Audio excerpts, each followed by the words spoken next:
ইরানের জনরোষকে উস্কে দিচ্ছেন আমেরিকার ডোনাল্ড ট্রাম্প।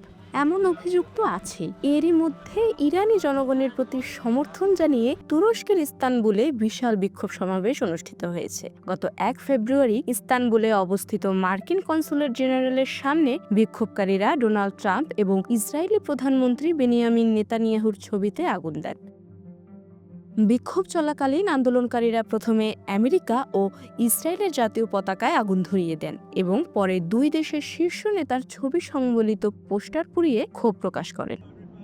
ইরান যদি নতুন পরমাণু চুক্তিতে সম্মত না হয় কিংবা সরকার বিরোধী বিক্ষোভকারীদের উপর দমনপীড়ন বন্ধ না করে, তবে সামরিক হস্তক্ষেপের হুঁশিয়ারি দিয়ে আসছিলেন ডোনাল্ড ট্রাম্প। সেই হুমকির অংশ হিসেবেই মধ্যপ্রাচ্যে নিজেদের সামরিক উপস্থিতি ব্যাপকভাবে বাড়িয়েছে ওয়াশিংটন। বর্তমানে ওই অঞ্চলে মার্কিন নৌবাহিনীর 6টি ডেস্ট্রয়ার, একটি বিমানবাহী রণতরী এবং 3টি উপকূলীয় যুদ্ধজাহাজ অবস্থান করছে। গত জানুয়ারিতে ইরানি নেতৃত্বের বিরুদ্ধে দেশব্যাপী বিক্ষোভে তেহরানের প্রাণঘাতী অভিযানের পর এই সামরিক উপস্থিতি যুদ্ধের ঝুঁকি আরও বাড়িয়ে দিয়েছে।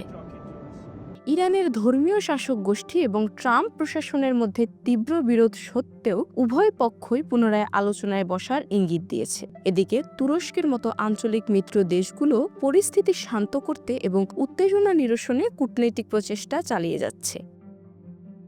দীর্ঘ টানাপোড়েনের পর অবশেষে বরফ গলতে শুরু করেছে আমেরিকা ও ইরানের সম্পর্কের। গত 31 জানুয়ারি প্রেসিডেন্ট ডোনাল্ড ট্রাম্প জানিয়েছেন, ইরান বর্তমানে ওয়াশিংটনের সঙ্গে আলোচনার বিষয়ে যথেষ্ট গুরুত্ব দিচ্ছে। প্রেসিডেন্ট ট্রাম্পের এই মন্তব্য এমন এক সময় এলো যার কয়েক ঘন্টা আগেই ইরানের শীর্ষ নিরাপত্তা কর্মকর্তা আলী লারিজানি সামাজিক যোগাযোগ মাধ্যম এক্সে নিশ্চিত করেছেন যে আলোচনার প্রাথমিক প্রস্তুতি বর্তমানে প্রক্রিয়াধীন রয়েছে।